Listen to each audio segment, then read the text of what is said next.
selon Matthieu 16, 19. D'accord. Tous on lit les esprits méchants sur telle personne, on délie telle personne de l'esprit méchant. Je voudrais savoir ce que tu en penses. D'accord. Ce que dit la Bible.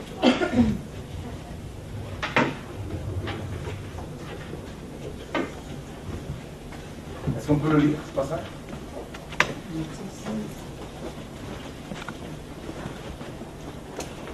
Lié et délié.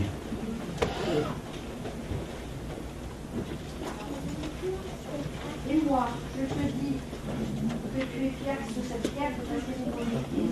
Alors 16, 19. Je te donnerai les clés du royaume des cieux. Ce que tu liras sur la terre sera lié dans les cieux, et ce que tu délieras sur la terre sera délié dans les cieux. D'accord. Et est-ce qu'on peut prendre un autre passage dans Matthieu 18, 18? Parce que le Seigneur va étendre cette autorité sur l'ensemble des disciples. Donc c'est la même chose à peu près. Ouais. Matthieu 18, 18. Je vous le dis en vérité, tout ce que vous lirez sur la terre sera lié dans le ciel, et tout ce que vous délierez sur la terre sera délié dans le ciel. D'accord. Alors, je vous propose, je vais faire comme les Juifs, et répondre à des questions. Et que pensez-vous de ce passage? Comment vous l'avez compris? Lier, délier. Je vous pose une question. Peut-on lier les démons? D'accord. D'accord. Ok. Donc, on ne peut pas se servir de ce passage pour délier, lier les démons, tout ça. C'est pas ce que le Seigneur nous a recommandé. Et peut-on également lier un couple?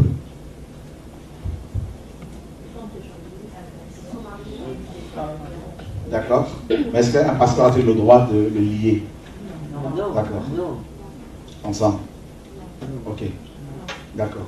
Donc, délier et lier a un rapport avec scène. En fait, le Seigneur s'est servi de la prophétie d'Ésaïe 22, 22. Donc, on pourra le lire.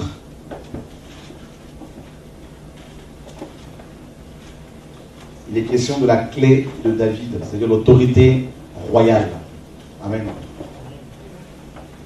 Ésaïe 22, 22. Et je mettrai sur son épaule la clé de la maison de David. Quand il ouvrira, nul ne fermera. Quand il fermera, nul n'ouvrira. Voyez? Donc il est question d'ouvrir des portes. D'accord? Et non de lier les démons. D'ouvrir des portes. Donc il est question de la clé de David, c'est-à-dire la clé royale. Vous savez que l'Église a reçu l'autorité royale. D'accord? Il y a un passage dans Luc 21, je crois, si je me trompe. Luc chapitre 21, le verset...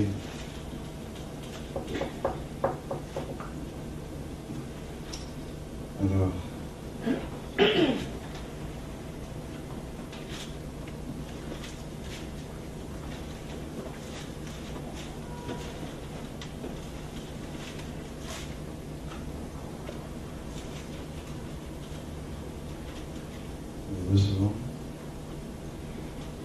Ouais, Matthieu 21 plutôt, verset 43.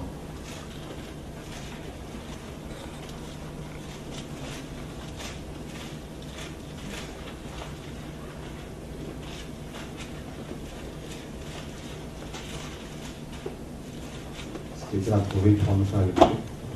C'est pourquoi je vous dis que le royaume de Dieu vous sera ôté et qu'il sera donné à une nation qui en rendra les fruits. D'accord. Est-ce que vous savez que l'Église est aussi une nation? Vous savez ça? Ah bon? Vous savez que l'Église est une nation? Ça c'est terrible. Oui. Vous n'avez jamais entendu parler de ça? Comment? Vous avez été appelé une nation sainte? Ouais. En fait, le problème, c'est quoi? Le problème que l'on rencontre dans beaucoup d'églises, c'est que beaucoup de pasteurs ont mis l'accent, on l'a vu hier, sur les bâtiments, plutôt que de révéler Christ aux gens. D'accord? Donc pour beaucoup de chrétiens, l'église est un endroit bien spécifique où l'on peut se rendre. C'est faux. Donc on a tellement martelé les chrétiens, on a tellement mis l'accent sur les bâtiments, sur les maisons qui abritent les églises, que beaucoup de chrétiens ne connaissent même pas leur identité. Le Seigneur nous apprend que l'Église est une nation. Est-ce que vous savez que Israël est une figure de l'Église?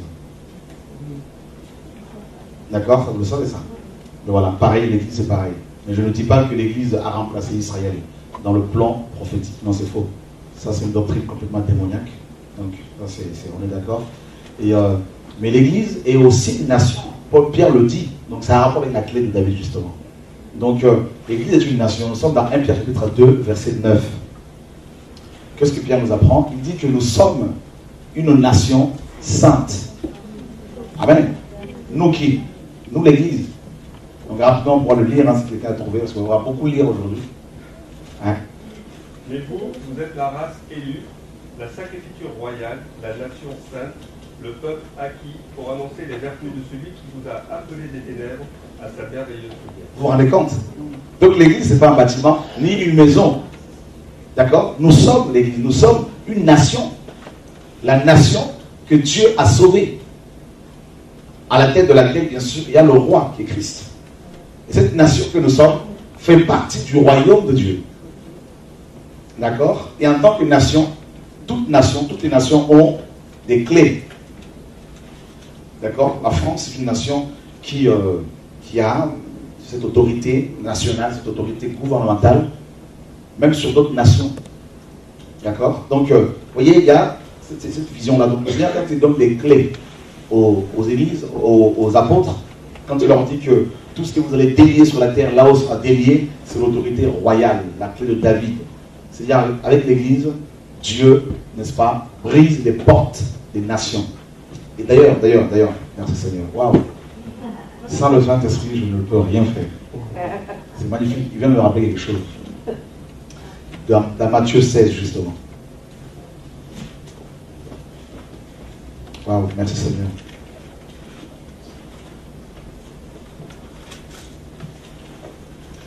Est-ce que quelqu'un pourra-t-il nous lire rapidement Matthieu 16, 18 et 19? Et moi, je te dis que je suis pierre et que sur cette pierre, je bâtirai mon église, et que les portes du séjour de mort ne prétendront pas contre elle. Je te donnerai les clés du royaume des cieux. Ce que tu liras sur la terre sera lié dans les cieux, et ce que tu délieras sur la terre sera délié dans les cieux. Amen. Alors, vous avez vu que le Seigneur a fait, tu vois le passage de Matthieu 19, là, 16-19, beaucoup de gens, comme on l'a appris, le sort hors du contexte. Il faut comprendre le verset 19 en rapport avec le verset 18. D'accord? Le Seigneur dit qu'il allait bâtir son église et que les portes de l'enfer n'allaient pas la détruire. Donc, le mot séjour de mort ici,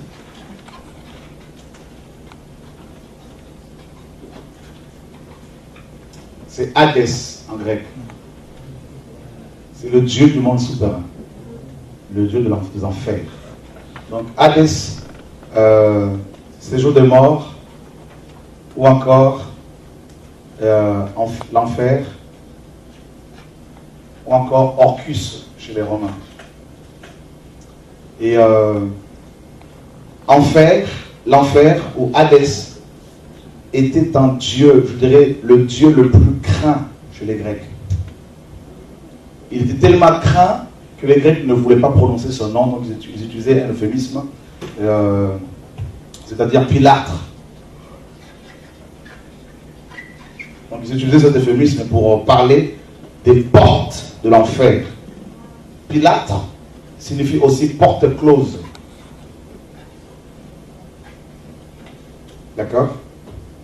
Tellement que les Grecs le craignaient, donc ils ne voulaient pas prononcer son nom. Donc ils utilisaient cet euphémisme pour parler de cette divinité. Et Pilate, hein, donc c'est pas Pilate, c'est Pilate. Et donc, pour les Grecs, les portes closes, donc Pilate, voilà, personne ne pouvait sortir de ce lieu. Personne. Toutes les personnes qui étaient décédées, comme vous le savez, étaient enfermées, étaient retenues par cette divinité, donc Hadès, ce jour des morts, Pilate. Ces portes étaient tellement infranchissables, tellement immenses, que personne, quelle que soit son fonction, ni Abraham, ni Isaac, ni Jacob, ne pouvait sortir de ce monde. D'accord? Et c'était le démon le plus craint. Hadès travaille avec la mort, avec le démon des morts. Et l'ennemi le plus puissant, le plus dangereux de l'homme, c'est la mort. D'accord? Face à la mort, nous sommes tous impuissants. Noirs, riches, pauvres, blancs, tout le monde, il passe. Et c'est pour cela que c'est le démon le plus craint. C'était le démon le plus craint chez les Grecs. Donc voilà pourquoi le Seigneur, quand le Seigneur est arrivé maintenant, il dit aux apôtres, qui connaissaient bien sûr cette divinité, parce que tout le monde le connaissait dans le monde romain de l'époque. Alors tout le monde la connaissait. Et là le Seigneur leur dit justement qu'il allait bâtir une nouvelle nation. Parce que ce démon-là dominait toutes les nations. D'accord? Tous les rois de la terre. Et le Seigneur dit maintenant qu'il allait bâtir une nouvelle nation à qui il allait donner les clés de David. Et quand il allait ouvrir les portes, donc notamment ces portes-là, personne n'allait les fermer. D'accord? Et que quand il allait les fermer, personne n'allait sortir de là. Ni ce démon-là. C'est pour ça que Satan sera enfermé pendant 1000 ans dans un abîme et il ne pourra pas en sortir avant les 1000 ans. Donc vous vous rendez compte de la puissance que l'Église a reçue, l'autorité que l'Église a reçue en tant que nation, et non en tant que bâtiment, en tant que dénomination. C'est terrible. C'est-à-dire, c'est les clés du royaume des cieux ouvrent toutes les portes, donc même les portes les plus fermées, les plus closes, ne résistent pas, ne pourront pas résister aux clés du royaume de Dieu. C'est terrible, hein? C'est pour cela que le Seigneur, quand il est arrivé, qu'est-ce qu'il a fait? Il a réveillé les morts. Pour lui, tout le monde était endormi. 4 jours après l'enterrement de Lazare, le Seigneur le réveille. Et les portes d'enfer ne pouvaient qu'obéir. Vous vous rendez compte? Abraham et tous les prophètes qui sont morts, on prend du Saint Abraham, eux n'étaient pas dans l'Hadès. Ils étaient retenus par Hadès. Non. On peut le lire. Le sang d'Abraham, ce n'est pas Abraham. Il ne faut pas voir Abraham comme Abraham, l'homme Abraham. C'est un langage prophétique. Dans 1 Samuel, chapitre 28.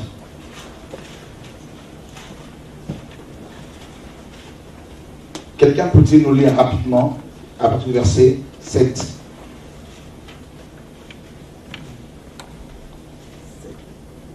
Et Saul dit à ses serviteurs, cherchez-moi une... C'est ça, hein? Ouais, ouais. Et Saul dit à ses serviteurs, cherchez-moi une femme qui évoque les morts et j'irai la consulter. D'accord. Ses serviteurs lui dirent, voici, à Andorre, il y a une femme qui invoque les morts. Alors Saul se déguisa et prit d'autres vêtements et il partit avec deux hommes. Ils arrivèrent de nuit chez la femme. Saul lui dit, prédis-moi l'avenir en invoquant un mort. Ça c'est une dizaine de mon aventure. Et fais-moi monter celui que je te dirai. La femme lui répondit, voici, tu sais ce que Saul a fait, comment il a retranché du pays ceux qui invoquent les morts et ceux qui prédisent l'avenir. Pourquoi donc tends-tu un piège à ma vie pour me faire mourir? Saul lui jura par l'Éternel en disant, l'Éternel est vivant, il ne t'arrivera point de mal pour cela.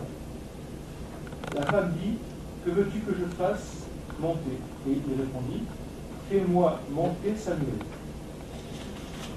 Tu veux continuer? Je suis fatigué. Ok, pas de souci, on va t'aider. Quelqu'un peut prendre? Ouais.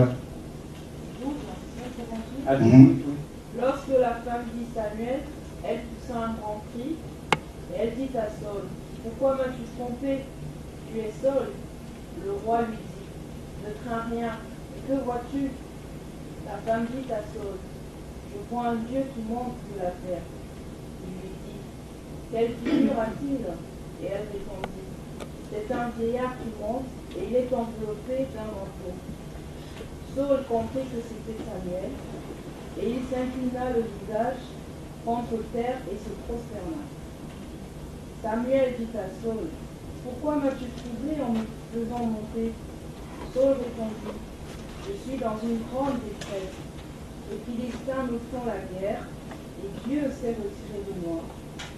Il ne m'a répondu ni par les prophètes, ni par des songes.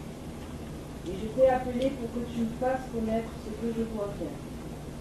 Samuel dit, pourquoi donc me consultes-tu, puisque l'Éternel s'est retiré de toi, qu'il est devenu ton ennemi? L'Éternel te traite comme je l'avais annoncé de sa part. L'Éternel a déchiré la royauté d'entre tes mains. Il a donné un autre à David. Tu n'as point obéi à la voix de l'Éternel, et tu n'as point fait sentir à Amalek l'ardeur de sa colère. Voilà pourquoi l'Éternel te traite aujourd'hui de cette manière. Et même l'Éternel livrera Israël avec toi entre les mains des Philistins. Demain, toi et tes fils, vous serez avec moi, et l'Éternel livrera le camp d'Israël entre les mains des Philistins. À ton avis, d'où venait Samuel? Non, bah, mais D'en bas, pas d'en haut, d'en haut. On est d'accord? volontaire Paris, il y a un verset qui vient venir. D'accord? Quand Jésus va parler du riche et du pauvre, D'accord? Lazare et le riche Mhm. étaient morts tous les deux. Mhm. Il y avait une distance entre Abraham et le riche qui était en enfer. Mhm. Pas en enfer directement, à côté, parce que l'enfer, il y a encore personne qui est dans l'enfer. Si. Ils sont dans des formes de souffrance. Qu'est-ce que l'enfer? C'est là de souffre de feu. Non, pas du tout. C'est ce qu'on nous a fait croire, mais c'est faux. L'enfer, n'a rien à voir avec le lac de feu. C'est deux choses totalement différentes. Donc, juste pour revenir à ce verset, Encore, juste pour bien éclaircir. Abraham et le riche, il y a une distance que celui qui était dans Bien cette sûr. souffrance ne pouvait pas avoir. Bien sûr, t'inquiète, on va parler de ça. Ça m'est venu. Il n'y a pas de problème, on va parler de ça justement. Le problème c'est que je sais que beaucoup de doctrines tombent, hein. Beaucoup de choses qu'on nous a enseignées, mais je crois que c'est pas seulement ici à Nice. Hein. Ça secoue, moi-même, le Seigneur m'a beaucoup secoué, me secoue toujours. Déjà, le mot séjour des morts, en grec, c'est Hadès. D'accord? Hadès a été traduit en français par séjour des morts, enfer, Orcus.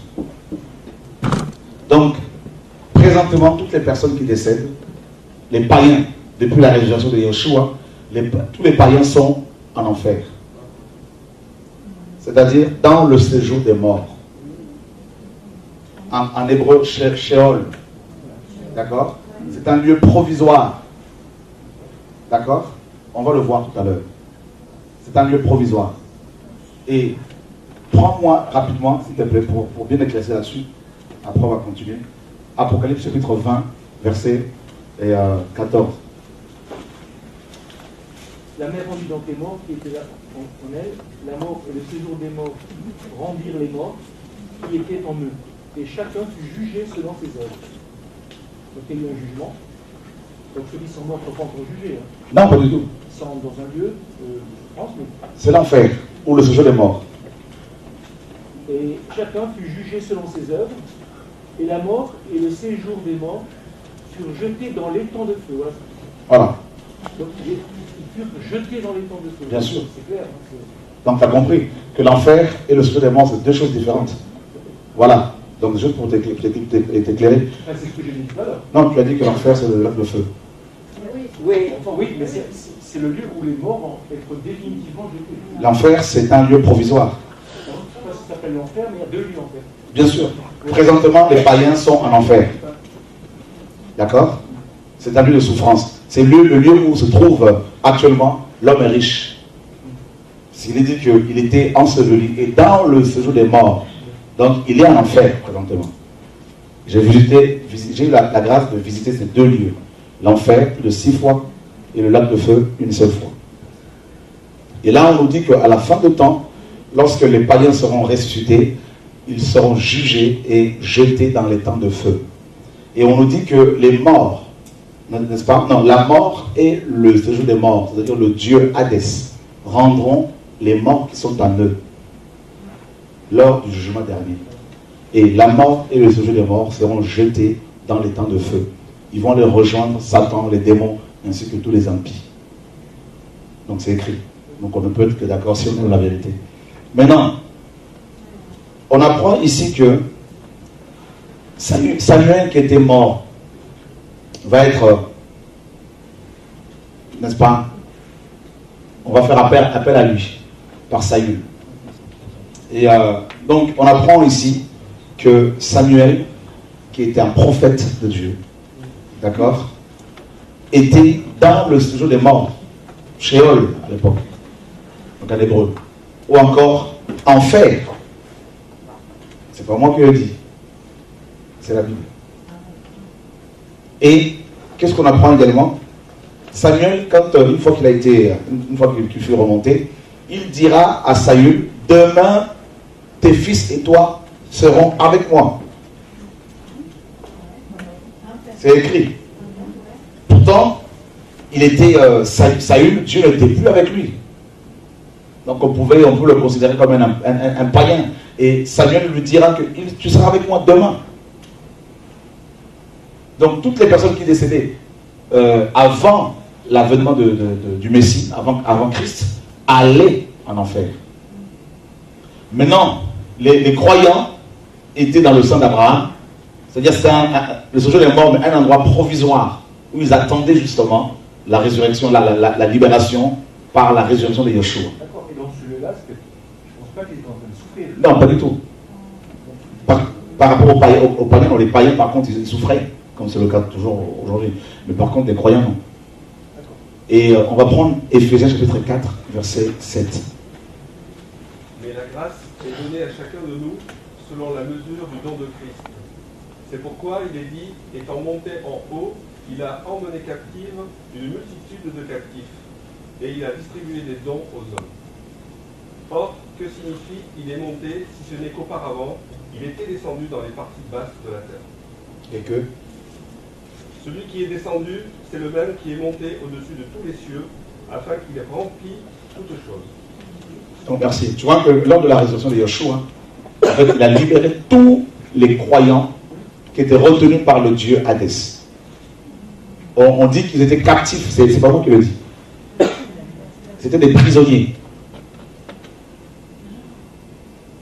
C'est pas moi qui le dis. Si vous aimez la parole, vous ne pouvez que l'accepter parce que c'est écrit noir sur blanc. Le problème c'est que nous sommes, vous et moi, je vais être honnête, nous sommes tous religieux. Et au travers de l'enseignement de tout à l'heure, vous allez vous rendre compte que nous sommes tous religieux. Et le Seigneur nous sort de plus en plus de la religion. Nous avons été comme formatés par Babylone. Mais les captifs sont combien de temps? Les captifs, les croyants dans la grâce, donc Abraham, Isaac, Jacob, tout ça, ils sont maintenant dans, ils sont dans le repos de Dieu, dans la présence du Seigneur. Ben, ils sont là-haut. Parce que Jean nous dit, personne n'est monté au ciel. Si ce n'est que celui qui est descendu. C'est écrit, hein? On est d'accord. Et le Seigneur dirait également, personne n'est monté non plus, avant sa mort et sa résurrection. Donc même Élie et Enoch qui étaient enlevés, ils ont été cachés quelque part. Ça, c'est un mystère. Parce que Jésus dit que, Jean dit, on peut le prendre, Jean 3, 13.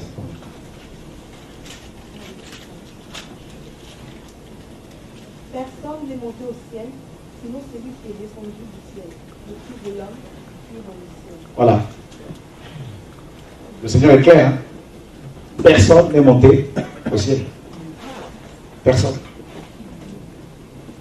Depuis la chute d'Adam, la porte du ciel était fermée. Et il fallait attendre la résurrection du Messie pour de nouveau ouvrir le chemin. Donc c'est le cas Enoch et Élie qui ont été enlevés. Enlevé au ciel, ce qui est écrit, mais une chose est sûre, moi, il y a beaucoup de mystères. La porte du ciel était fermée. Le Seigneur a dit personne. Quand il dit personne, c'est personne. Dieu seul sait. Mais moi, je sais que la parole ne se contredit pas. On va prendre encore Hébreux 9. La porte du ciel s'est ouverte après la résurrection de Yeshua. D'accord? Voilà, quand il est monté au ciel avec les captifs, c'est là que la porte du ciel était ouverte pour nous. Et Hébreux 9 le confirme. Et Hébreux 19, pardon. Hébreux 10, 19 à 20.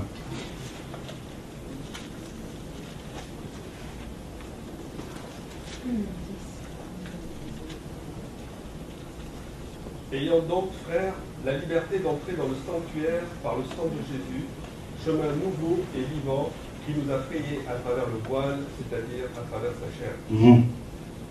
Et ayant un grand sacrificateur établi sur la maison de Dieu, approchons-nous avec un cœur sincère, dans une pleine certitude de foi, ayant les cœurs purifiés des souillures d'une mauvaise conscience. Merci. Et le corps lavé d'une eau pure. C'est clair, hein? Le Seigneur a frayé une nouvelle route pour nous. C'est ce que la parole dit. Voilà.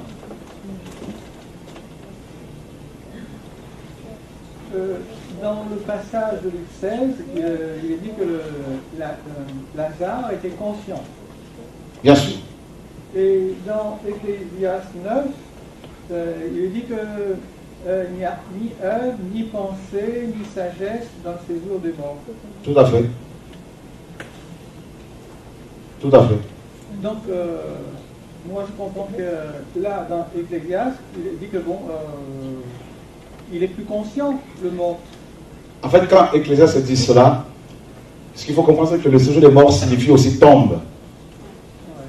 Le corps physique qui est dans la tombe, là, c'est sûr que ce corps-là est complètement inerte, complètement inconscient, il n'y a plus de pensée, il n'y a plus de... C'est fini ça. Mais l'âme, c'est autre chose. L'esprit, voilà. On peut faire la part des choses. C'est bon, ça c'est clair? Ok, parfait. J'ai une question qui m'a tourmenté un bon moment déjà. Quand on meurt, en France et par ailleurs, il faut... on meurt, on est enterré ou on est brûlé. Alors ça m'a tellement tourmenté. J'ai demandé plusieurs serviteurs de Dieu, des amis et tout. Et je me suis dit, si on est brûlé, ça coûte peut-être moins cher parce que quand tu n'as pas de sous, il faut 2500 € pour le faire enterrer. Et quand je vais savoir la vérité aujourd'hui, parce que c'est pas fini. Alors je me suis dit, il faut que je fasse un contrat avec, je ne sais pas, IRSEM ou la banque, tout ça, je fais 40 €, 25 € par mois. Comme ça, mes enfants qui n'ont pas de sous, ou qui peut-être ont joué en dessous, peuvent me pas enterrer, ou peuvent m'enterrer pour avoir une capital. Après, je me suis dit, Seigneur, il faut que je fasse confiance. Alors, les combats en mort, c'était terrible. Et peut-être vous allez profiter parce qu'on va voir la vérité maintenant. Alors, les autres me disent, non, cette païenne, on ne peut pas, un cours, c'est païenne. Alors, je lui ai dit, écoutez, celui-là qui coule, il ne pouvait pas un requin parce qu'il est en grande tempête, ou qui brûle les vivres dans les maisons, et c'est pas contre ça, c'est pas sa volonté. Mais oui, justement, ils m'ont dit, un pasteur, parce que c'est pas sa volonté, Dieu lui pardonne. Mais si par tes propres choix, il te fait brûler, d'abord c'est horrible, ça fait du bruit et tout ça, et c'est horrible. Et après, on te met un petit cendre et on te jette, je sais pas où. Alors, croyez-moi, mais c'est vraiment, ça me tourmente, je vous le dis, parce que ça... Alors, on condamne les gens, voilà. Non, alors comment il faut faire? Faut être physique. Ouais, mais... Il y en a qui disent, bah oui, mais si tu deviens du cendre, tout ça de la cendre, alors comment le Seigneur pourra-t-il se prendre pour pouvoir te recomposer? Là-dessus, la parole ne dit rien. D'accord? Donc, maintenant, chacun est libre. Hein. Il y en a à qui le Seigneur dira, ne vous faites pas incinérer. D'autres, le Seigneur ne va pas forcément leur donner des ordres là-dessus. Mais chacun doit avoir cette liberté. C'est justement ça l'évangile. D'accord? Lorsqu'il n'y a pas une doctrine claire sur un sujet, ben là, en fonction de l'appel des uns des autres, le Seigneur va vous parler. Maintenant, si le Seigneur te dit, par exemple, ne te fais pas incinérer, il ne faut pas en faire maintenant une doctrine pour l'imposer aux autres. Et voilà, parce que les chrétiens, beaucoup de chrétiens étaient brûlés vifs. Hein. Voilà, ah oui, et comment ils vont-ils faire? Donc, voilà, sentez-vous libre. Voilà. Si vous pensez que si vous voulez vous faire incinérer, vous êtes libre. Si le Seigneur vous dit non, ben ne le faites pas. Voilà. Moi, mon corps, là, peu importe, même si je décède aujourd'hui, là, vous voulez donner mes organes aux gens, il n'y a pas de problème. Voilà. Ah oui, ça aussi, c'est un sujet hein, qui est tabou. Hein. Le Seigneur a dit, le sang, on peut donner le sang, du sang, il n'y a pas de problème. On prie pour qu'il soit sanctifié, il n'y a pas de problème. Tu sais, on va être biblique. J'aime la parole. On va être biblique. Alléluia. Prenons la parole. Ah oui, c'est ça. Alléluia. Jean 15, 13. Il n'y a pour personne de plus grand amour que de donner sa vie. Ah, l'amour. Dieu a tant aimé le monde qu'il nous a donné sa vie. Et nous devons aimer comme Dieu aime. Il n'y a pas de plus grand amour que de donner sa vie à ses amis. D'accord? Et dans Lévitique 17, 11 à 14, il est dit que la vie, c'est le sang. D'accord? Vous êtes là, votre fils est en train de mourir. On vous dit que votre sang est compatible au sien. Et que si vous lui faites une transfusion, il va continuer à vivre. Vous faites quoi? Vous le laissez mourir? Le Père Céleste n'a pas procédé ainsi. Il nous a donné son sang. Voilà.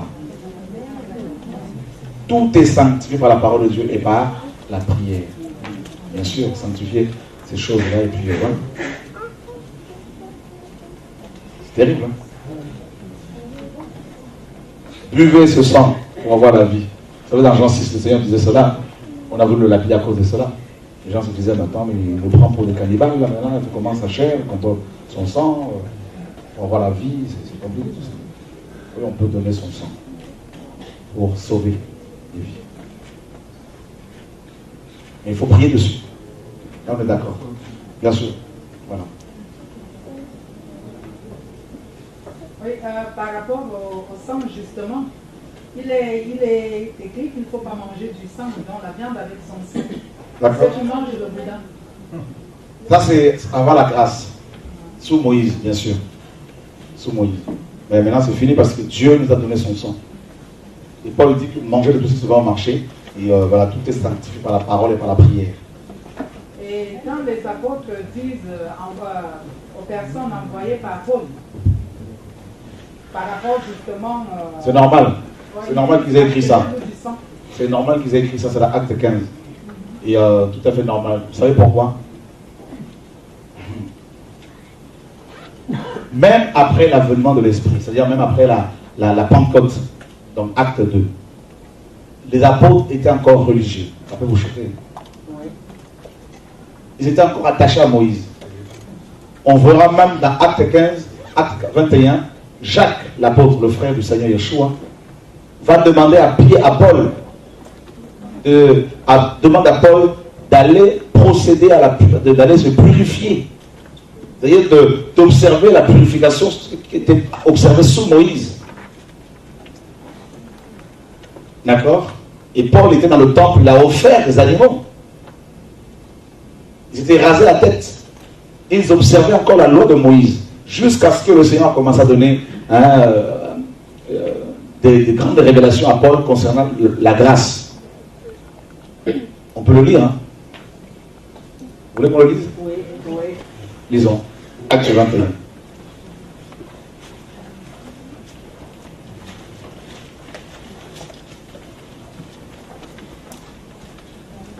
Verset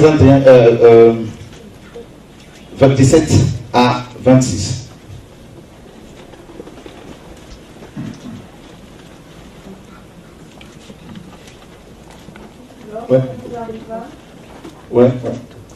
Lorsque nous arrivâmes à Jérusalem, les frères nous reçurent avec foi.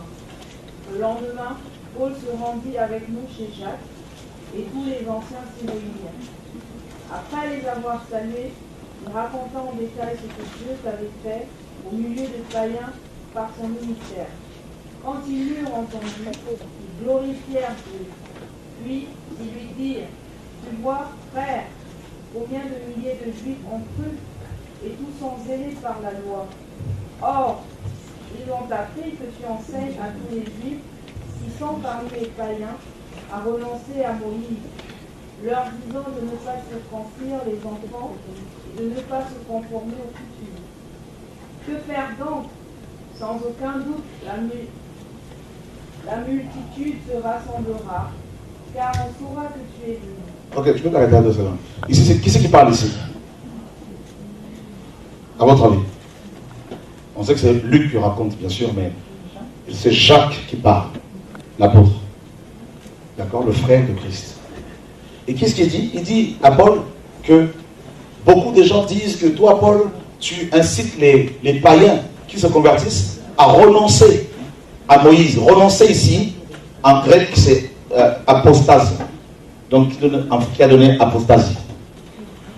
Et dans tout le Nouveau Testament, il y a seulement 2 passages qui parlent, n'est-ce pas, de l'apostasie, de manière explicite. C'est Acte 21, donc on vient de le lire, et également 2 Thessaloniciens chapitre 2. D'accord? Versets 3 à 4. Donc, renoncer à Moïse pour les apôtres, après l'avènement de l'Esprit, renoncer à Moïse était, ils pensaient que le fait de renoncer à Moïse était comme une sorte d'apostasie. Donc, ils ne voulaient pas renoncer au rite mosaïque. L'observance de Shabbat, la circoncision, d'ailleurs, c'est à cause de cela même que Paul va écrire l'épître aux Galates. L'observance des jours, des fêtes de l'Éternel, selon Moïse. Voilà ce dans quoi les apôtres étaient. Bien qu'ayant reçu l'Esprit, comme quoi. Et c'est pour cela que Dieu va prendre Paul, il va le briser comme ça. Après sa conversion, Dieu va l'amener en Arabie. Et là, il va le travailler, le briser. Le dépouiller de Moïse. C'est-à-dire de la loi cérémonielle. Et quand Paul va revenir, 3 ans après, il monte à Jérusalem, il va parler avec ses faces. Pendant 15 jours, il était logé chez lui, selon Galates. Ensuite, 14 ans après, il repart à Jérusalem. Donc là, nous sommes dans Acte 15. Et c'est là qu'il va exposer à ceux qui étaient les plus considérés, Pierre, Jacques et Jean. Il va leur exposer l'évangile qu'il prêche maintenant. La doctrine de la grâce. Pierre dira, dans 2 Pierre, que les écrits de Paul sont difficiles à comprendre. Parce qu'il a reçu, il disait qu'il avait reçu une sagesse particulière. D'accord? Donc voyez bien que, ma soeur, même les apôtres, après avoir reçu le Saint-Esprit, étaient encore attachés à Moïse. C'est pour cela, dans Acte 10, quand Dieu fait descendre du ciel une nappe sur laquelle il y avait, n'est-ce pas, toutes sortes d'animaux, et qu'une voix lui est dit, vas-y, lève-toi, tu et mange. Pierre, qu'est-ce qu'il a répondu? Non. Et Dieu lui dira, ne déclare pas impur ce que Dieu a déclaré pur. Voyez? Et quand il arrive chez Corneille, cet officier romain, qu'est-ce que Pierre a dit?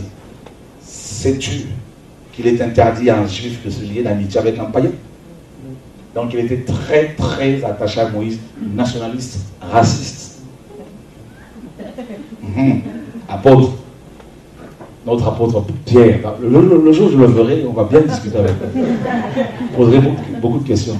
Et après, il y a aussi une dispute entre Pierre et Philippe, je ne me rappelle plus, parce qu'ils l'ont attrapé parce qu'il mange avec le païen. Bien sûr. Il forçait les gens à judaïser, Pierre. Acte, Galates 2. Ah oui. Ou alors, il jouait les chrétiens avec les chrétiens et... Il jouait le chrétien délivré de Moïse avec les païens, les chrétiens d'origine païenne, et il jouait aux religieux. Voilà. Il avait peur peut-être d'être rejeté, bien sûr. Comme quoi on peut recevoir l'onction. Bien, même si on est rempli de l'onction, on n'est pas moins homme. Voilà. Excuse-moi, mais quand je lis dans Lévitique, c'est quand même, c'est une loi perpétuelle. Bien évidemment. Perpétuelle, c'est Je suis tout à fait d'accord avec toi, mon frère. Je suis tout à fait d'accord avec toi parce que c'est écrit. Mais le problème, c'est qu'on est biblique. Et je vais te serrer la main. Alléluia. Alors je vais te montrer beaucoup d'autres lois qui étaient perpétuelles. Oui, il y en a plein dans les... La dîme, loi perpétuelle. L'observance de Shabbat, loi perpétuelle. Et le fait d'aller prier à Jérusalem, loi perpétuelle. En fait, quand Dieu dit que c'est une loi perpétuelle, qu'est-ce qu'il entend par là? Dieu n'a pas le même langage que nous. C'est ce qu'il faut comprendre. C'est vraiment important de le savoir. Dieu ne parle pas comme nous. En fait, les Écritures nous parlent de 7 dispensations, de 7 temps, de 7 âges. D'accord? Il y a toujours le nombre 7 qui revient dans les Écritures. 7 sceaux, 7 trompettes, 7 jours de la création, tout ça, à chaque fois. Le premier âge, l'âge de l'innocence, avant la chute. Le deuxième âge, l'âge de la responsabilité morale. L'homme était responsable de ses actes. Il venait de chuter. Troisième âge, l'âge du gouvernement humain. Là, nous sommes du gouvernement humain. Là, nous sommes, bien sûr, dans Genèse 9, après le déluge. Et Genèse 10, on voit le premier empereur de l'histoire, n'est-ce pas, biblique, c'est-à-dire Nemrod, un homme d'origine africaine. Et le quatrième âge, c'est avec Abraham, Genèse 12, l'âge de la promesse. Dieu va le promettre, n'est-ce pas, lui a promis le Messie. La postérité qui allait dominer, qui allait régner. Le cinquième âge, c'est l'âge de la loi. Nous sommes dans l'Exode 19, le mont Sinaï. La Torah fut donnée au peuple du livre.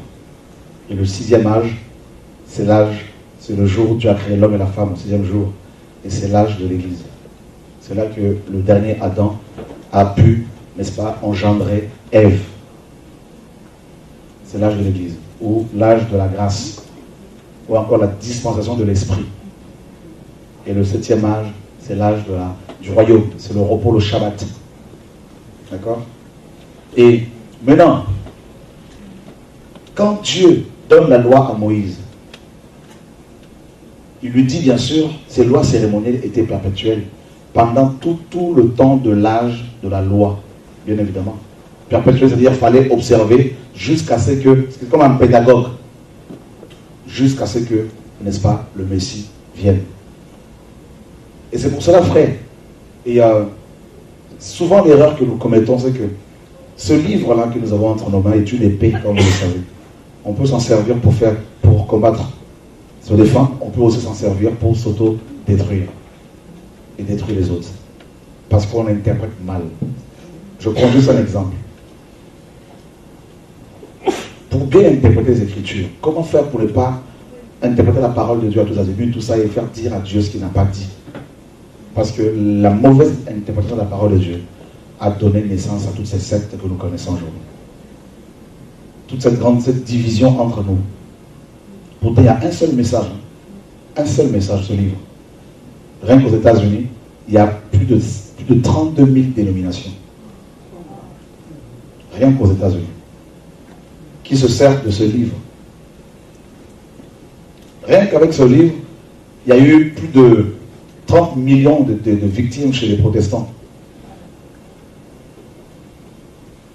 C'est impressionnant. L'interprétation. Je prends un autre exemple. Oui. On va vous laisser, comme ça coule un peu là. C'est d'ailleurs le livre, un de mes livres un de mes prochains livres là, c'est le langage de Dieu. Le langage de Dieu. Comment Dieu parle. Comment Dieu parle. Ça, c'est un des problèmes que nous avons tous. Hein. Ah oui, Dieu parle, on sait, oui, mais comment? Comment? Oh, mais moi, Dieu ne parle pas, mais si Dieu parle tous les jours à tout le monde, même aux païens, tous les jours. Le problème, c'est le langage. Je prends un exemple. Pendant que j'écrivais ce livre, il y a 10 jours, le Seigneur me dit, tu vois, vous êtes comme des portables, téléphones portables. Pour capter, il faut plusieurs choses. Il faut une antenne intégrée. Il faut une batterie. Il faut du jus. Et troisièmement, il faut à côté d'une antenne relais. À proximité d'une antenne relais. Donc l'antenne relais, ça me disait, c'est moi.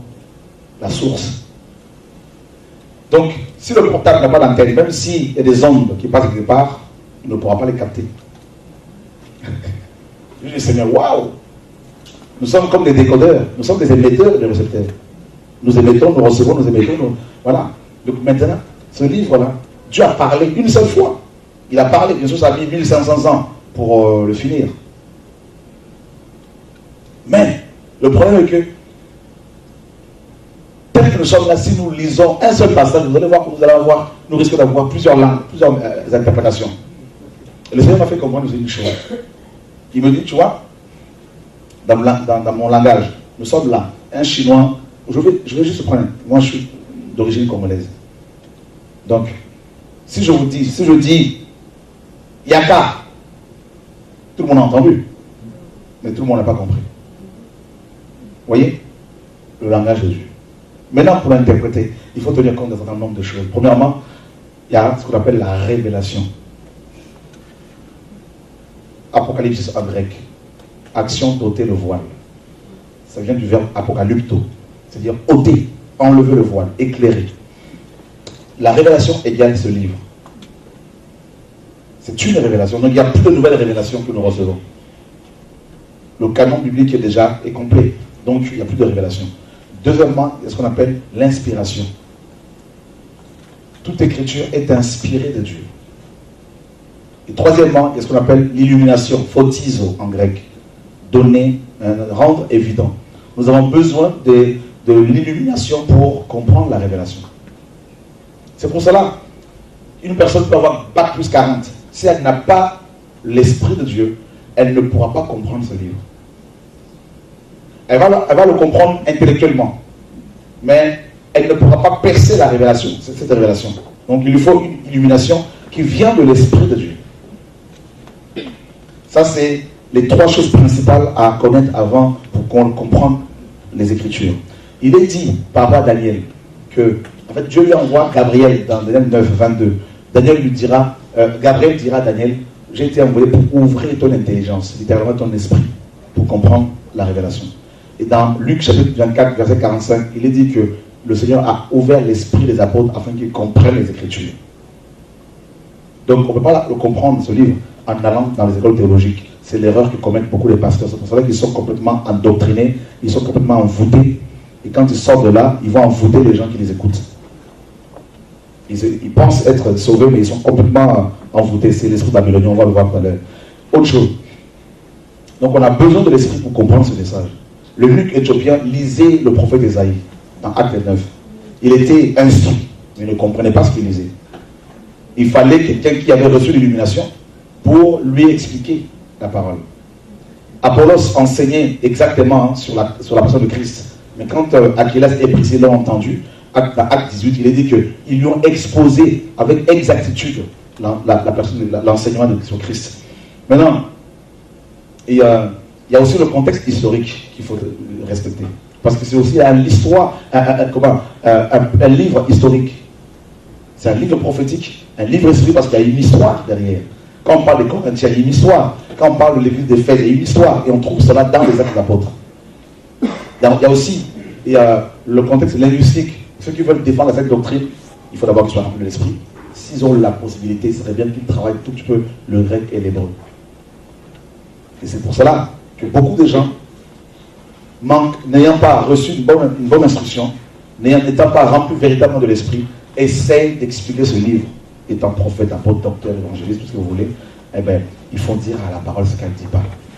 Yeshua, dans Matthieu 5, 4, dans Matthieu 5, il se retrouve sur la montagne. Je crois que c'est la montagne des Oliviers. Et la Bible dit qu'il va enseigner en disant, vous avez appris, mais moi je vous dis. D'accord? Vous avez appris, mais moi je vous dis. Il est en train de changer le paradigme, il est en train de changer, d'accord, de modifier les choses. Et dans l'enseignement de Yeshua, justement, il a enseigné quoi? Il a enseigné l'amour. Deux choses, deux commandements. Tu aimeras le Seigneur ton Dieu de tout ton cœur, de toute ton âme, de toute ta force. Et tu aimeras pour ton prochain comme pour toi-même. C'est tout. Donc celui qui aime Dieu ne va pas voler, ne va pas haïr, ne va pas tuer. Donc, et c'est pour cela qu'à chaque fois Moïse disait, c'est une loi perpétuelle, c'est par rapport au temps de le temps qui leur était imparti, au temps de la loi. Et c'est pour cela que, comme je disais, le mélange de la loi et de la grâce, la confusion qui règne dans le milieu évangélique, cette confusion fait que beaucoup de chrétiens commencent à faire leur pèlerinage maintenant à Jérusalem. Beaucoup commencent à observer le Shabbat selon Moïse. Beaucoup commencent à porter même des croix, étoile de David, tout ce que vous voulez. Ils mettent ça sur leur porte. C'est de la sorcellerie chrétienne, tout ça. Parce que nous sommes, quelqu'un disait hier, je pense que c'est toi, nous avons besoin d'images, de palper. C'est comme ça que nous sommes. Nous utilisons nos 5 sens pour fonctionner. Nous voulons voir, nous voulons entendre, nous voulons toucher, nous voulons goûter. Or, la foi est au-dessus de nos sens. Et c'est ça souvent l'erreur. La loi et la grâce. La loi et la grâce. Une confusion. Alors, pourquoi Jésus a dit, je ne suis pas venu pour abolir la loi. Mais pour Bien sûr. accomplir. Alors, dans quel sens il a Dans quel sens? Bien sûr, c'est simple. Je prends un exemple. Hier, on a vu qu'il y a 3 types de lois. D'accord? Loi morale, loi cérémonielle et loi sociale ou civile. Quand le Seigneur disait qu'il n'était pas venu pour abolir la loi, mais pour l'accomplir, il voulait dire simplement qu'en fait, la loi cérémonielle, donc tout ce qui était sacrifice, tout ça préfigurait la mort de Christ. Nous sommes d'accord. Donc en fait, cette loi fut accomplie parfaitement. C'est pour cela sur la croix, dans Jean 19:30, le Seigneur a dit, tout est accompli. D'accord? Un travail accompli, c'est un travail achevé, donc on ne peut plus le faire. D'accord? Et vous verrez que par sa mort, ça va vous choquer, mais c'est écrit, par sa mort, Jésus a aboli la loi. Est-ce que vous savez, c'est écrit? Supprimé. Ah, Hébreux 9, effectivement. Éphésiens 2, anéanti. Ah oui. C'est pour cela, Paul disait aux Galates, le problème de... J'ai écrit un autre livre qui est sorti il n'y a pas longtemps. C'est une réédition. Église influente lui influencée. Et la plupart de nos églises sont influencées par la loi de Moïse aujourd'hui. Par le péché, bien sûr, la loi de Moïse, par le catholicisme romain. Et hier, on a parlé un peu de la Trinité. Donc, il y a toute cette influence-là, comme du levain qui a fait lever la pâte. Vous voyez?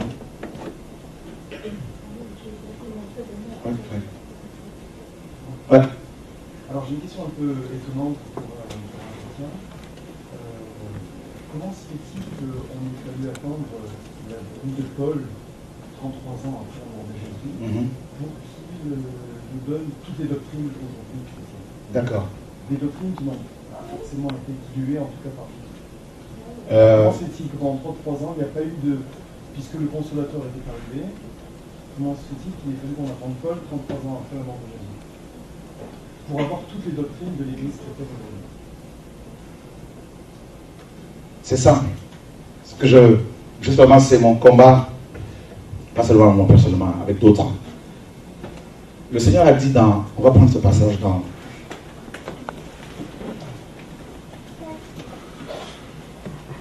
Ça va, vous n'êtes pas fatigué? Non. Ah ouais? Alors, Marc, chapitre 2. Verset 22. Quelqu'un pourra-t-il nous le lire?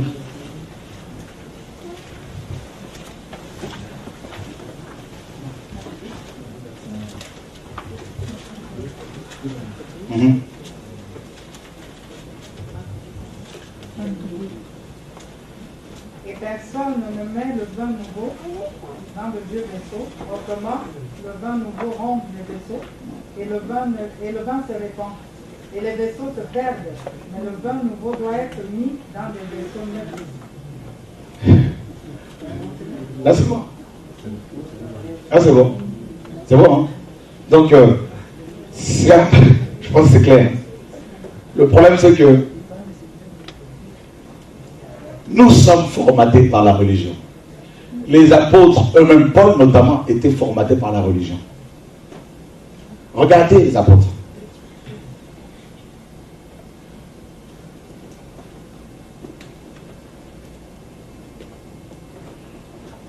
Qui sont ceux et celles, à votre avis, qui ont bien interprété le langage du Seigneur concernant la naissance de Yeshua? Les D'accord? Simon. Ok. D'accord. Je suis d'accord. Parce que Dieu leur a parlé. Mais c'était les magiciens. Les religieux, ceux qui connaissaient la loi, ceux qui attendaient l'avènement du Messie, n'ont même pas su-interprété cette étoile qui brillait dans le ciel. À cause du formatage religieux. C'était les vieilles outres. Et quand le vin nouveau est arrivé, Yeshua, le vin nouveau, bien sûr, donc on est d'accord, c'est quand il est venu, ils ont éclaté. Ensuite, ma question est pourquoi Jésus n'a pas établi les doctrines humaines? Parce qu'il a dit. Parce qu'il y a des choses qui n'ont pas été dites par Jésus. Je suis d'accord, mais il a dit que l'Esprit allait s'en charger. Il a dit aux apôtres, j'ai beaucoup de choses à vous dire, mais vous ne pouvez pas les supporter. C'est écrit, hein? Justement parce que c'était des outres, des vieilles outres. En fait, il n'y a pas eu. C'est pas une question tordue. Je suis d'accord. Je me pose la question, pourquoi il a fallu attendre 33 ans? Parce que justement. Au travers d'un seul homme. Parce que pas forcément. Il y a eu Pierre a reçu de bonnes révélations. On est quand même beaucoup sous la doctrine de Paul. Je suis d'accord.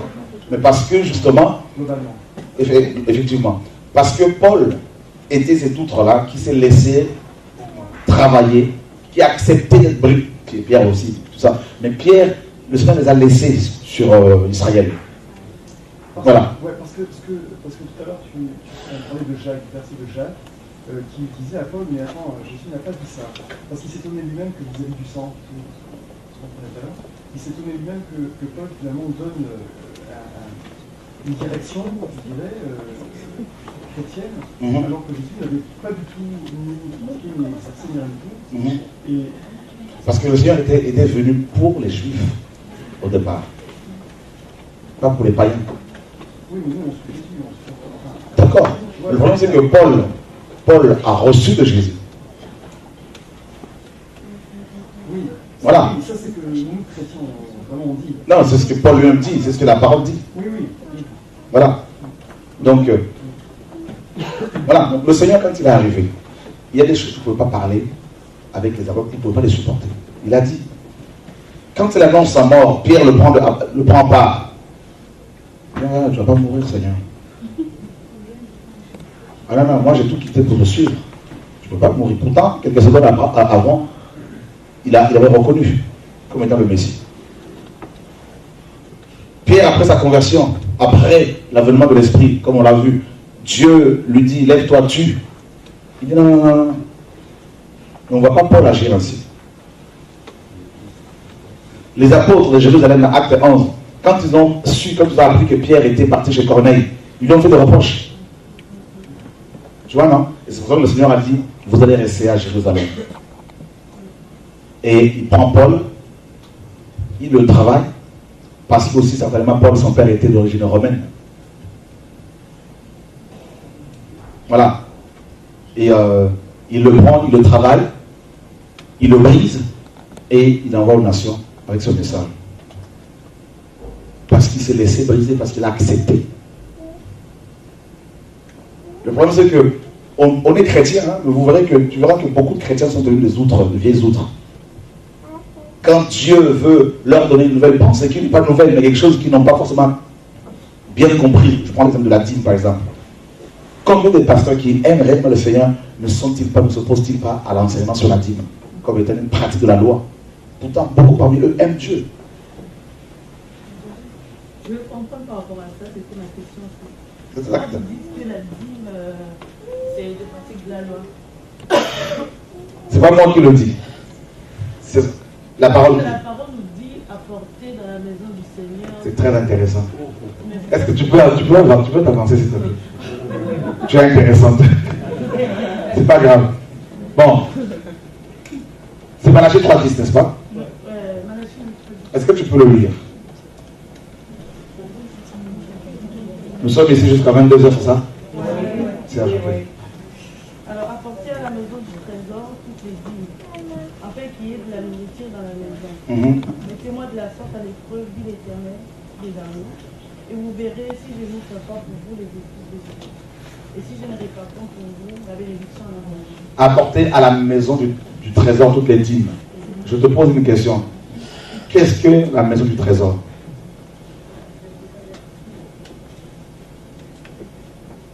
Moi j'aime creuser. À ton avis? Hein? La maison de Dieu. Bon. Où se trouve la maison de Dieu? À ton avis? Actuellement. C'est nous. Tu as bien répondu. Hébreu le dit également. Nous sommes la maison de Dieu. Maintenant, si toi tu es la maison de Dieu, où vas-tu apporter cette dîme?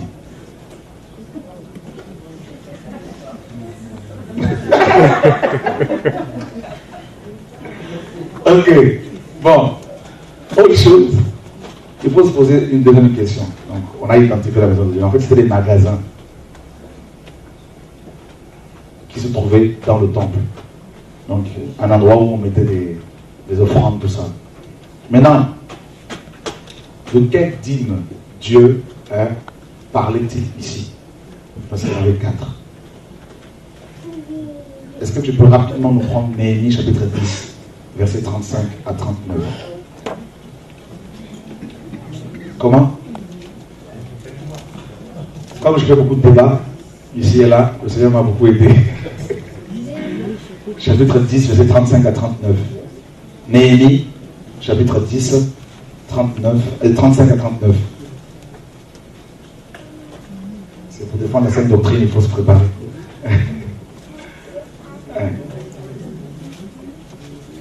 Néhémie, c'est... Ouais. C'est bon, tu l'as trouvé? Ou sinon, quelqu'un pourra le lire, il n'y a pas de souci. Ouais, tu peux aller. Nous résolûmes d'apporter chaque année à la maison de l'Éternel les prémices de notre sol et les prémices de tous les fruits, de tous les arbres, d'amener à la maison de notre Dieu, aux sacrificateurs qui font le service dans la maison de notre Dieu, les premiers-nés de nos fils et de notre bétail, comme il est écrit dans la loi, les premiers-nés de nos bœufs et de nos brebis, d'apporter aux sacrificateurs, dans les chambres de la maison de notre Dieu, les prémices de notre pâte et nos offrandes, les fruits de tous les arbres, du mou et de l'huile, et de livrer la dîme de notre sol aux Lévites, qui doivent la prendre eux-mêmes dans toutes les villes situées sur les terres que nous cultivons. Le sacrificateur, fils d'Aaron, sera avec les Lévites quand ils lèveront la dîme, et les Lévites apporteront la dîme de la dîme à la maison de notre Dieu, dans les chambres de la maison du trésor. Ah! Quelle est la dîme qui était amenée à la maison du trésor? La dîme de la dîme. Et qui l'a donnée, cette dîme? Les Lévites. Est-ce le peuple ou les Lévites? Les Lévites. On est d'accord avec la parole. Est-ce que ton pasteur est un Lévite? Est-ce que nous sommes des Lévites? Non. Nous sommes des Judéens. Car Christ est sorti de la tribu de Juda. D'accord? Est-ce que tu comprends un peu? Il y a un problème. Ça va faire mal, mon frère. Effectivement, ça fait... Oh là là. Et quand on... Vous voyez, on nous a appris à sortir des versets hors de leur contexte. Donc tu vois déjà ici, on apprend que la dîme de la dîme dont il est question dans Malachie 3:10 n'était pas payée par le peuple, mais par les Lévites. C'était la dîme qui revenait aux sacrificateurs essentiellement. D'accord? Parce qu'ils travaillaient dans le temple. Sais-tu que tu es sacrificateur aussi aujourd'hui? Est-ce que tu le sais ça? D'accord. Donc maintenant, si tu es sacrificateur, à qui dois-tu payer la dîme?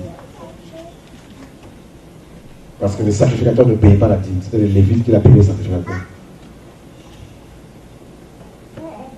Autre chose. Il est dit dans Hébreu chapitre 7, verset 5. Ceux des fils de Lévi qui exercent le sacerdoce ont, d'après la loi, l'ordre de lever la dîme sur le peuple, c'est-à-dire sur leurs frères, qui cependant sont issus des rangs d'Abraham. C'est la loi cérémonielle qui leur donnait cet ordre-là. D'accord? Et au verset 12, il est dit, le sacerdoce étant changé, il y a nécessairement un changement de loi. Nous ne sommes pas sous le sacerdoce lévitique d'Aaron. D'accord? C'est fini ça. Toutes les années, on vous a réclamé vos dîmes par vos pasteurs, on vous a volé. Voilà. C'est tout. On vous met des malédictions, vous menace, tout ça là. Hein? La dîme est caduque, c'est fini, c'est du passé, ça, c'est la loi. Et la petite, la pauvre veuve, ça m'a aussi, ça touche. La pauvre a tout donné, mais oui, je me suis dit, qu'est-ce qu'elle a mangé après? La pauvre a tout donné, mais elle n'a pas été poussée par quelqu'un, par un sacrificateur. Elle a fait de manière délibérée, contrairement à nos bishops, à nos pasteurs qui nous poussent parce qu'ils. Voilà. Voilà. Que chacun donne comme il a résolu en son cœur. Voilà. D'accord? Aux frères et sœurs, aux pauvres, aux orphelins, aux veuves et aux personnes à qui le Seigneur vous demandera de donner. À qui Dieu vous demandera de donner.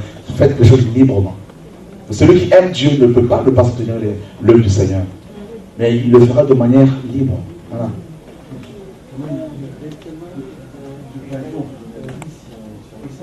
Bien sûr, non, il n'y a pas de souci pour ça. Une assemblée où Christ est glorifié, où l'évangile est prêché dans sa simplicité, bien sûr, on doit soutenir l'œuvre du Seigneur. Pas de problème. Bien sûr.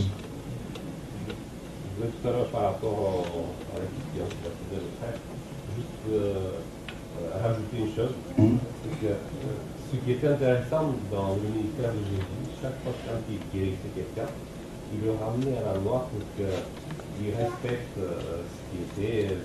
En fait, c'était étonnant parce qu'en même temps, il a dit je ne suis pas venu pour abolir, mais pour accomplir la loi. Mais ce qui est intéressant de savoir aussi que dans les siècles, jusqu'à 1948, ce qui a préservé Israël dans le monde, c'était le respect de la loi. Et si Christ n'a pas donné tous les moyens, il a permis que plus tard, par force, soit donné plus de lumière, c'est certainement dans un but parce qu'il y avait la parenthèse de l'Église. Et il savait qu'Israël allait demeurer dans les nations. Et la seule chose qui allait le préserver en tant que nation, c'était l'observation de la loi de l'Éternel. Et je pense que dans ce but-là, Jésus, quelque part, a ralenti la révélation pour le monde païen, mais a laissé que le monde juif soit bien imprégné dans l'obéissance de Christ pour pouvoir résister dans les siècles en tant que nation. Et les historiens, ils approuvent que ce qui a vraiment permis au peuple d'Israël d'exister en tant que nation, c'est l'observation de la loi. Tous ceux qui se sont éloignés de la loi, ils se sont dissimulés par les nations. En fait, moi je dirais plutôt, le Seigneur, tant qu'il n'était pas encore mort, la parole le dit, il était un observateur parfait de la loi, pour montrer l'exemple. Donc, parce que la loi était un pédagogue qui devait amener les personnes jusqu'à Christ. Et comme Paul a dit, une fois que Christ fut révélé, donc nous ne sommes plus sous le régime de Moïse. Donc si le Seigneur avait prévu qu'Israël, s'il avait voulu qu'Israël continue à observer la loi, et après sa mort et sa résurrection, il aurait dit clairement. Mais on voit vraiment que tant qu'il était encore là, il observait la loi, les fêtes de l'Éternel, le Shabbat, tout ça, il était, voilà. Bien sûr, oui, j'ai compris. Nous, on ne fait pas, il y a des choses qui sont cachées, et le Seigneur révèle à chaque temps. Mais je crois qu'en ce qui concerne le plan du salut, tout est révélé. Donc, d'ailleurs, Jude le dit, que la foi a été transmise aux saints, une fois pour toutes, donc il n'y a plus de nouvelles révélations, quoi. Sinon, là, on rentre dans d'autres raisonnements, et c'est très, très dangereux. Voilà. Ouais. La loi est abolie par la loi cérémonielle. La loi cérémonielle, voilà. Et par la loi morale. Non, la loi morale, c'est une loi éternelle. Ouais, Exode chapitre 20, verset 8, bien sûr. Justement. Et les 10 paroles constituent En fait, les 10 paroles régissent le monde. Tu verras que même en Asie, en Chine, où les gens travaillent tout le temps, ils ont quand même ne serait-ce qu'un jour de repos. Donc on voit que le principe du Shabbat est inscrit dans toutes les cultures. Hein, donc c'est vraiment dans chaque conscience. L'homme a besoin de se reposer, ne serait-ce que quelques heures. Tu vois, non? Donc, comme j'expliquais hier, le premier homme à avoir observé le Shabbat, c'était Adam. C'est Adam. Et Adam ne l'a pas observé selon Moïse. Tu vois? Donc quand le Seigneur donne les 10 paroles, quand il parle du Shabbat, bien sûr, il parlait du Shabbat, premièrement du Shabbat selon Moïse, mais selon la pensée prophétique, selon la pensée prophétique du Shabbat, c'est un Shabbat, c'est Christ le Shabbat. Le repos véritable de l'âme, on l'a en Christ. D'accord? Donc maintenant, si le Seigneur voulait que les chrétiens observent le Shabbat selon Moïse, il aurait dit clairement. Et Paul nous dit justement dans Galates, tu peux le prendre, Galates chapitre 4, verset 10.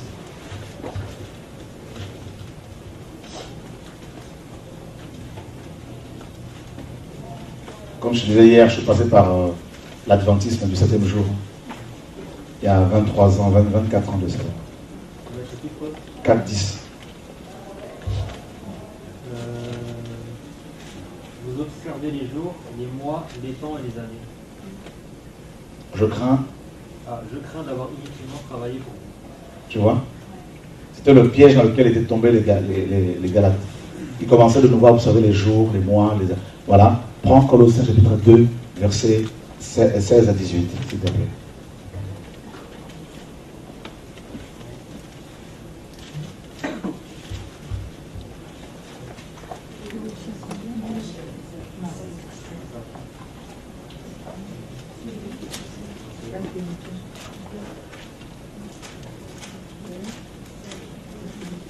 Colossiens chapitre 2, verset 16.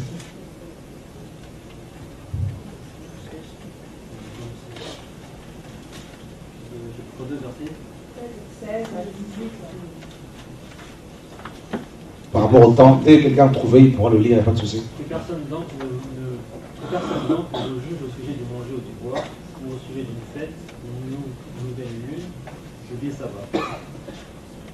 C'était l'ombre de choses à venir. Là, le Shabbat était une ombre, hein. Donc la loi de Moïse, la loi cérémonielle était une ombre qui annonçait Christ. Donc quand Dieu donne la loi à Moïse, notamment les 10 paroles, quand il parle du Shabbat ici, il voyait plusieurs Shabbats. D'abord le Shabbat selon Moïse, bien sûr, qui était observé une fois par semaine, hein, donc toutes les semaines.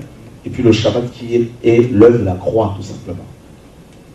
Voilà. Et là, Paul nous dit que les sabbats, il y en avait plusieurs, étaient l'ombre des choses à venir. Que personne ne vous juge en ce qui concerne justement les Shabbats. Et dans Romains chapitre 14, on finit par là, il dit quoi? Il dit au verset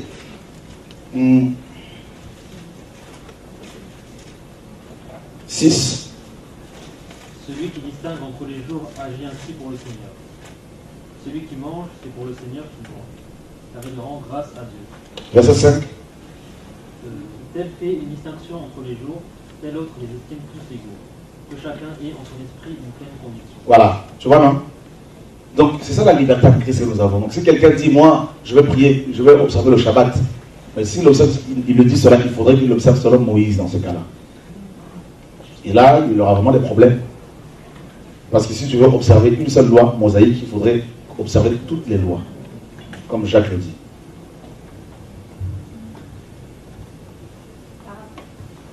Pourquoi j'ai dit le 7e jour dans Genèse? Oui. C'est samedi, non? Le 7e jour, et prophétiquement, c'est même pas le samedi. Ça peut encore vous choquer. Nous allons parler de cet âge. D'accord? C'est le royaume. C'est le 7e âge. C'est un Shabbat prophétique. Regarde. Tu vois les 7 jours de la semaine. Le Seigneur s'en est servi, s'en sert. En fait, ça vient de l'homme de toute façon. Ça vient de l'homme. Le Seigneur se sert de ce jour-là comme des prophéties pour nous révéler nous parlait des temps à venir. Et le Shabbat observé selon Moïse toutes les semaines annonçait justement le 7e jour, le 7e âge, le royaume. Parce que dans le royaume de 1000 ans, il n'y aura plus de mort, plus la mort, plus la maladie, fini tout ça, c'est fini. Tu vois, pendant 1000 ans sur terre, c'est l'âge, n'est-ce pas, messianique, c'est le royaume messianique, c'est la paix, c'est le bonheur, voilà, c'est ça le Shabbat. Et Hébreux 4, on nous dit, empressons-nous pour entrer dans ce repos. Donc c'est l'œuvre de la croix, la grâce. Voilà. Mais il me semble avoir dit dans Ouais, vas-y.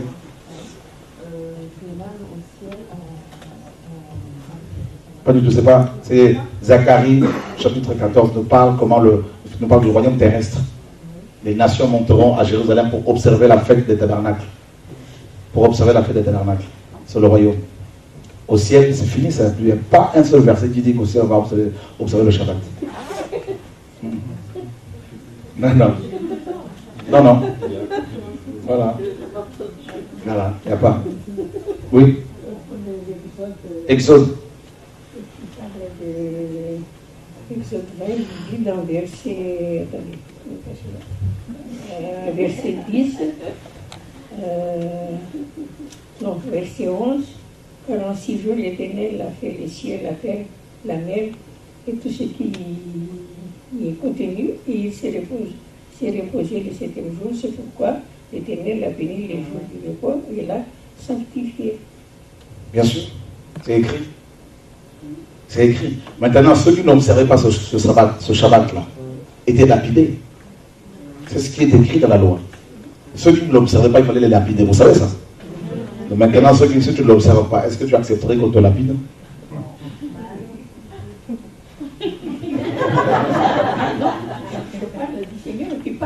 Non, bien sûr, mais moi aussi je parle du Seigneur qui parle. Le Seigneur a dit, ceux qui n'observaient pas, ceux qui refusaient d'observer le Shabbat, selon Moïse, devaient être lapidés. Et après aussi, quand il a donné les mains aussi, et le 7e jour, il n'y avait pas, il fallait, le vendredi, il fallait ramasser 2 fois plus. Bien sûr. Parce que si on ne les ramassait pas, il n'y en avait plus. Bien sûr. Toi, tu observes le Shabbat? Oui. Est-ce que le vendredi, tu ne travailles pas? Vendredi, oui. Tu fais rien? Vendredi, mais samedi, non. Mais le problème, c'est que le vendredi, selon la Bible commence, le samedi commence vendredi à 18h. Le coucher du soleil, jusqu'au coucher du soleil, le lendemain. Ah, tu ne fais rien? Non. Même si tu as mal au ventre, tu ne peux pas aller à l'hôpital, rien? Non, je ne parle pas de ça, mais tu travailles. Non, parce que sous Moïse, il est dit. Ah, mais sauf le travail, je vais aller chez mon patron, gagner de l'argent, ou vendre au marché, c'est pour moi, c'est ça. Ok. Maintenant, sous Moïse, il est dit dans Exode 16, 28, que le jour du Shabbat, les gens ne devaient pas quitter leur lieu, l'endroit où ils se trouvaient. Mais toi, ça t'arrive parfois de sortir, non? Parce qu'il faut aller à l'église. Justement, c'est pas faux. Il ne faut pas le faire, ça. Mais il faut que je travaille pas, essentiel. En fait, il ne faut même pas sortir de la maison. C'est ce que Moïse dit. Non, je n'ai pas vu ça. Ben, on va le lire.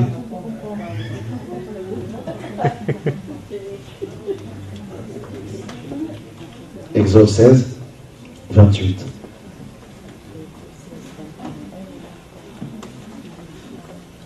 Est-ce que tu peux lire, c'est bon? Verset 27-28. Le 7e jour, quelques-uns du peuple sortirent pour en ramasser. Ils n'en trouvèrent point. Alors l'Éternel dit à Moïse, jusqu'à quand refuseriez-vous d'observer le commandement et mes lois?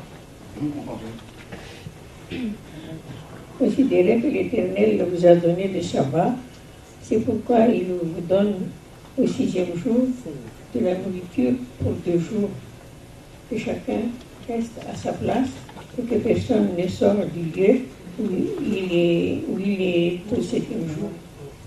Mais pourquoi maintenant toi tu sors? Parce que Dieu a dit qu'il ne faut pas sortir. Parce qu'on n'est plus dans le désert. Mais justement, cette loi était valable partout. Il ne fallait pas sortir. Non, pour sortir ramasser, pour ça veut dire travailler pour moi. Mais justement, Dieu... Oui, ok.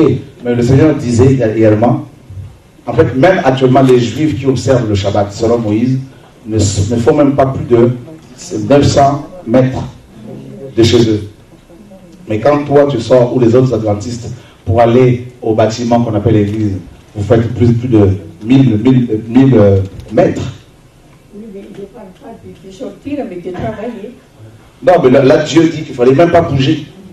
C'est ce qui est écrit. Il ne fallait même pas sortir. Le 7e jour, il ramassait la nourriture. Là, Dieu a donné les mannes. Oui. Il les ramasse, il reste chez eux, mais nous. Mais justement, aujourd'hui, il n'y a plus la manne, justement. C'est ça le problème. C'est que cette loi avait été donnée pendant une période bien définie. Pour une période définie. Il nous permet de travailler pendant 6 jours, mais on peut ne pas travailler. Pour moi, c'est le travail. Hein. Ce n'est pas le fait de sortir. Parce qu'on ne peut pas rester chez nous. C'est parce que Dieu dit, Dieu a dit que chacun reste le 7e jour chez lui. Qu'il ne bouge pas de sa place. Ils sont tous ensemble. Donc les mannes étaient à côté. Ils peuvent rester chez eux parce qu'ils ont ramassé les mannes. Il n'y avait pas le travail, il n'y avait pas l'industrie, il n'y avait pas tout. Est-ce que tu accepterais qu'on lapide quelqu'un qui refuse d'observer le sabbat? C'est-à-dire peut-être avant parce qu'ils ont désobéi à Dieu. Mais aujourd'hui, ceux qui désobéissent, alors il faut le lapider aussi. Ah non, mais de laver par la grâce de Dieu parce que Christ est mort pour nous. Justement, et comme il est mort pour nous, eh bien, cette loi n'est plus valable. Je crois que si de donner une loi, c'est qu'il faut écouter la voix de Dieu. Dans ce cas-là, pourquoi ne pas lapider les gens comme Moïse le dit? Tu laisses déjà un péché. Ça fait partie du commandement. Et en fait, c'est... Vous savez, il y a beaucoup de choses, mais c'est à chacun, c'est l'esprit qui nous guide. Hein, et chacun fait ce qu'il pense, s'il veut obéir à Dieu, mais on n'est pas obligé non plus. Hein. Est-ce que ça t'est déjà arrivé de ne pas observer le sabbat? Oui. C'est parce qu'il n'y avait pas d'église. J'étais restée chez moi. Je ne peux pas travailler. Le problème, c'est que le sabbat n'avait pas été donné pour que les gens aillent à l'église parce que nous sommes déjà à l'église. Je vais vous dire, quand même, j'ai travaillé à Paris. Et puis un jour, il m'a vraiment demandé de venir un samedi parce qu'il n'y avait personne. Alors je me suis dit, j'étais venue. Mais après, je lui ai dit, la prochaine fois, si vous me faites payer, vous ne me payez plus. Donc c'est ce que je voulais dire. D'accord. Vous avez dit quelque chose de très intéressant, que Christ est mort pour nous, et maintenant c'est la grâce. Et c'est pour cela que le Shabbat, pour nous, c'est Christ en fait. Christ et le Shabbat. Tu es d'accord avec ça? Oui. Je ne travaille pas, j'ai dit. C'est pour le travail. Hein. Le reste, je vais visiter les malades. Amen. Donc Christ est ton... Je pense que tu aimais ton mari. Oui, mais ça fait longtemps que je suis seule avec mes enfants. D'accord. Mais tu l'as aimé. Oui, je l'ai aimé. Le jour où tu es tombée amoureuse de lui, c'était fort. Bien sûr. Est-ce que tu avais besoin de quelqu'un ou d'un jour bien spécifique pour lui parler? Non, pour le moment, j'ai Christ, hein, même si je ne me marie pas. À l'époque où tu aimais ton mari, est-ce que tu avais un jour particulier où tu lui parlais? Tous les jours, on se parle. Hein. Alors, si maintenant tu pouvais parler comme ça avec ton mari tous les jours, et pourquoi pas Christ? Bien sûr, il parle avec moi, Christ, je crois. D'accord. Donc, tu vois bien que observer le Shabbat comme Moïse n'est plus d'actualité. Parce que nous sommes maintenant fiancés à Christ. C'est tous les jours qu'il faut l'adorer. Ah ben alléluia, gloire à Dieu. Donc la loi, Christ l'a accompli, la loi de Moïse. N'est-ce pas? C'est Dieu qui donne la loi, mais il a utilisé Moïse. C'était pour les enfants d'Israël, la loi cérémonielle, justement. Est-ce que tu vas encore à Jérusalem pour sacrifier? D'ailleurs, les enfants d'Israël ont désobéi. Pendant les 40 ans, ils se sont révoltés dans le désert. Hein. Et c'est ce qui nous arrive maintenant. On est dans le désert encore. Il y a des femmes, mais par la grâce de ceux qui croient en Jésus, qui seront sauvés. Amen. Voilà, c'est pour moi, c'est ça. Est-ce que Jésus a créé le mouvement adventiste? Non, c'est pas Jésus. C'est qui? D'après l'histoire, j'ai lu l'histoire comme ça, c'est un mouvement, mais c'est pas à moi de chercher ça. Moi, Gloire à Dieu. Que Dieu soit béni. On va parler, on va partager encore. Gloire à Dieu. Le Seigneur n'a pas créé. Ça, tout ça, ça vient de l'homme. C'est l'homme, avec un grand H. Mais la loi, quand même, il y a la loi, les commandements, quand même. Bien sûr, tu ne tueras point, tu ne voleras point, bien sûr. Mais tu verras que quand tu as donné cette loi, Non, mais quand on aime, on fait passer des villages. On ne mange pas, on ne vole pas, on tue. Amen. Donc, c'est ça que Jésus a donné les nouveaux commandements. Aimez-vous les uns des autres comme cela, on saura que vous êtes mes disciples. voilà Dieu. Donc, le sabbat, tu peux ne pas aller à l'assemblée, tu peux même travailler. Non. Ok. D'accord, il n'y a pas de problème. Que Dieu soit béni.